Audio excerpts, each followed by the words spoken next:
ایک صبح کی بات ہے کہ آسمان پر سورج کی کرنیں نمودار ہونا شروع ہوئی۔ اسی وقت دو مسافر بصرہ شہر کے دروازے سے بڑی تیزی سے نکلنے اور سفر کے لیے روانہ ہوئے۔ یہ دونوں مسافر بغداد کے مشہور تاجر تھے جو تجارت کے سلسلے میں بصرہ آئے اور اپنا مال بیچ کر خوب نفع کمایا۔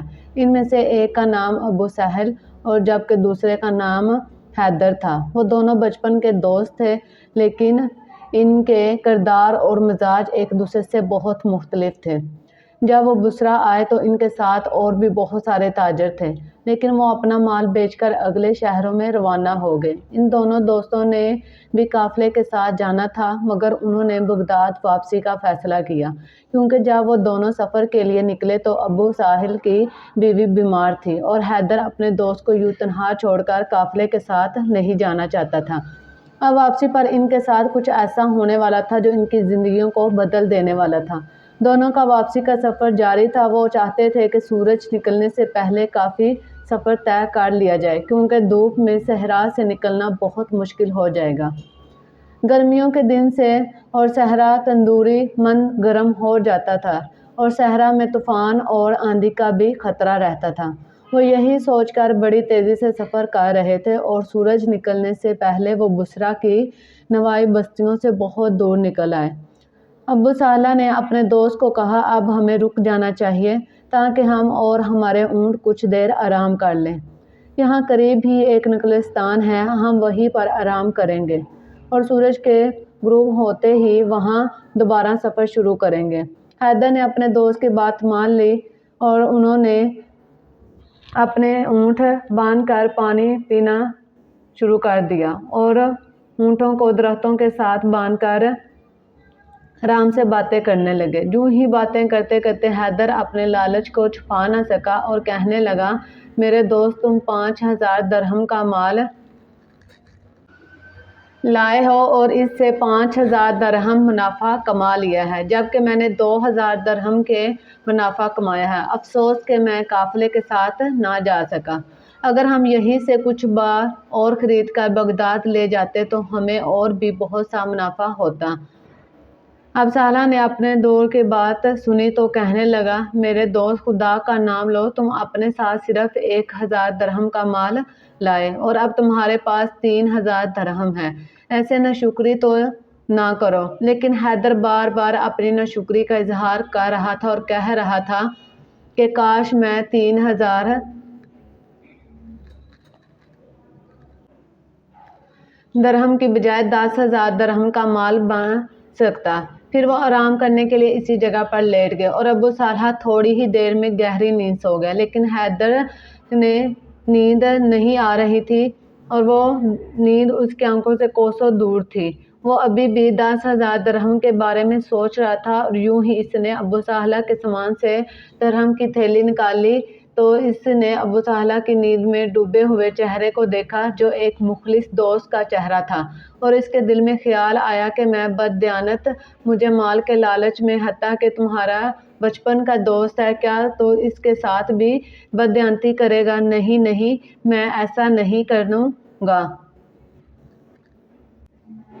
اس نے وہ تھیلی واپس رکھ دی اور حیدر نے اپنے دوست ابو سہل کے ہونٹ کو تڑپتا ہوا دیکھا جسے ایک زہریلے سانپ نے ڈس لیا تھا۔ اس نے اپنے دوست کو اٹھایا، ہوا چلنے لگی جیسے ہی اس کے چوائز کر دیا، ایسا نہ ہو کہ ہم طوفان کی لپیٹ میں آ جائیں۔ لیکن ابو سہل نے کہا، میرے دوست حیدر، کیا تم احمق ہو گئے ہو؟ ہم کھلے میدان میں طوفان کا سامنا کیسے کریں گے؟ ہمیں چاہیے کہ طوفان کے تھمنے کا انتظار کریں اور پھر اس کے بعد سفر کریں۔ لیکن حیدر اپنی بات پر اڑا رہا اور آخرکار اس کے دوست نے اس کی بات مان لی۔ ابھی انہوں نے تھوڑا ہی فاصلہ طے کیا تھا کہ اللہ کی پناہ، پانی اس قدر زیادہ بڑھا تو وہ کھڑے ہو گئے، لیکن ریت کا طوفان ابھر رہا تھا۔ دیکھا کہ ابو سہل کے پاؤں طوفان سے اکھڑ رہے ہیں اور وہ مشکل میں تھا تو حیدر دیکھ کے مردہ ضمیر نے آواز دی کہ اس سے بہتر موقع کبھی نہیں دیکھا۔ یہ سوچ کر وہ وہاں سے بھاگا اور اونٹ پر بیٹھ کر نخلستان کی طرف بڑھنے لگا۔ وہ چاہتا تو اپنے دوست کو بھی اپنے ساتھ لے جا سکتا تھا، مگر اسے اپنے مال کے ساتھ ساتھ ابو سہل کا مال بھی نظر آنے لگا۔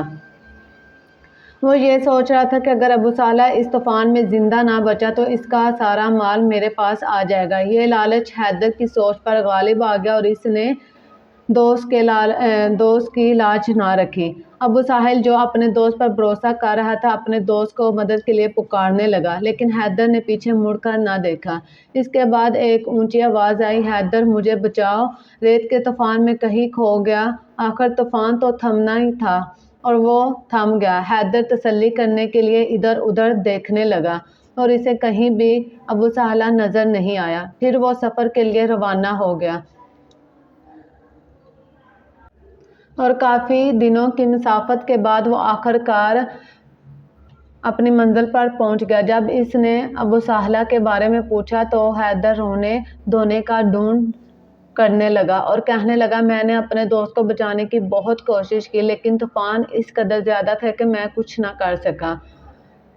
اپنے نیک خاوند کا یہ انجام سن کر ابو صالح کی بیوی رونے اور ماتم کرنے لگی۔ وقت گزرتا رہا اور حیدر کی تجارت ترقی کرتی رہی۔ اب اس کا شمار شہر کے بڑے تاجروں میں ہونے لگا، لیکن اس کا ضمیر اس قدر مردہ ہو چکا تھا کہ اسے اپنے دوست کی بیوی اور بچوں کا کبھی خیال نہ آیا اور نہ ہی کبھی اپنے گناہ پر شرمندگی ہوئی، اور دولت کی لالچ میں دن رات بے سکون رہتا اور ہر وقت تجارت کی غرض سے ایک شہر سے دوسرے شہر کی تیاری میں رہتا۔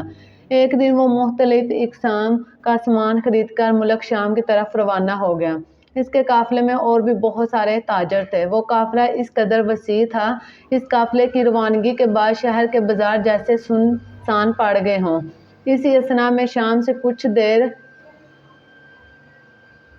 قبل بغداد میں ایک بدحال فقیر داخل ہوا، پھٹے پرانے کپڑوں میں ملبوس۔ وہ شخص گرتا پڑتا ویران بازار کی گلیوں سے گزر رہا تھا۔ پھر وہ کسی دروازے کے سامنے رکا اور دروازے پر دستک دی۔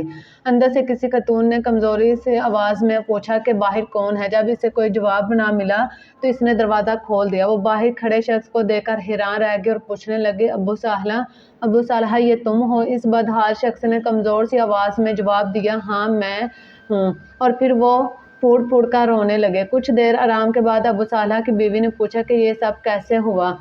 پھر ابو صالح نے کمزور سی آواز میں کہا کہ میرا دوست بددیانت ہو گیا تھا۔ پھر اس نے اپنی بیوی کو سارا ماجرا کہہ سنایا۔ حیدر نے مجھے طوفان میں چھوڑ دیا تھا، لیکن خدا کے فضل سے ایک راہگیر قافلے نے میری مدد کی اور انہی لوگوں نے مجھے بصرہ پہنچایا۔ جب کچھ وقت کے بعد میں صحت بحال ہوئی تو میں بغداد لوٹ آیا۔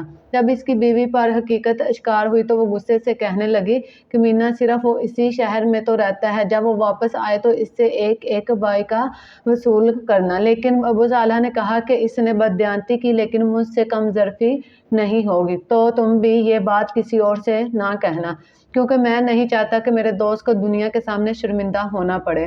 مجھے اللہ پر بھروسہ ہے کہ وہ اس بات کا انصاف ضرور کرے گا۔ ادھر حیدر اپنے قافلوں کے ساتھ صحراؤں کو عبور کر رہا تھا۔ قافلہ قیمتی جواہرات اور ریشم اور قیمتی مال سے بھرا ہوا تھا۔ جب وہ ملک شام پہنچے تو مال بہت منافع سے فروخت ہوا۔ اس کا جی چاہا کہ ابھی واپسی کے لیے روانہ نہ ہو بلکہ اور مال خرید کر مصر کی طرف روانہ ہو اور منافع حاصل کیا جا سکے۔ چنانچہ اس نے ایسا ہی کیا اور قافلہ لے کر مصر کی طرف روانہ ہو گیا۔ وہاں پہنچ کر حیدر کو بڑی شہرت ملی۔ اس کا نام شہر کے بڑے تاجروں اور دکانداروں کی زبانوں پر آنے لگا۔ اب اس نے بغداد واپسی کا ارادہ کیا اور ایسی چیزیں خریدی جن کی بغداد میں کمی تھی۔ اس کا سامان اب 5 کی بجائے 30 اونٹوں پر آمادہ ہوا تھا۔ جب اس نے واپسی کا سفر شروع کیا تو وہ انجان تھا کہ اس کے ساتھ واپسی پر کیا ہونے والا ہے۔ دوسری طرف ابو صالح نے اپنے دل میں غصہ اور انتقام پالنے کی بجائے خود کو سنبھالا اور گھر میں تھوڑا بہت جو کچھ تھا وہ بیچ کر تھوڑا بہت کاروبار شروع کیا، اور اللہ تعالیٰ نے اس کے نیک نیتی پر دیانتداری کی وجہ سے اسے خوب ترقی دی۔ وہ جلد ہی اس قابل ہو گیا کہ دوسرے شہروں میں جا کر تجارت کے سامان کی خرید و فروخت کر سکے۔ اس کا بددیانت دوست حیدر مصر سے بغداد کی طرف سفر میں تھا۔ اس کا قافلہ اپنی منزلوں کو طے کرتے ہوئے ایک نخلستان کے قریب پہنچا، جہاں انہوں نے رکنے کا فیصلہ کیا۔ دل کی گرمی اور تھکن کے بعد جب لوگ آرام کرنے لگے، حیدر کو اس رات ایک عجیب سا احساس ہوا۔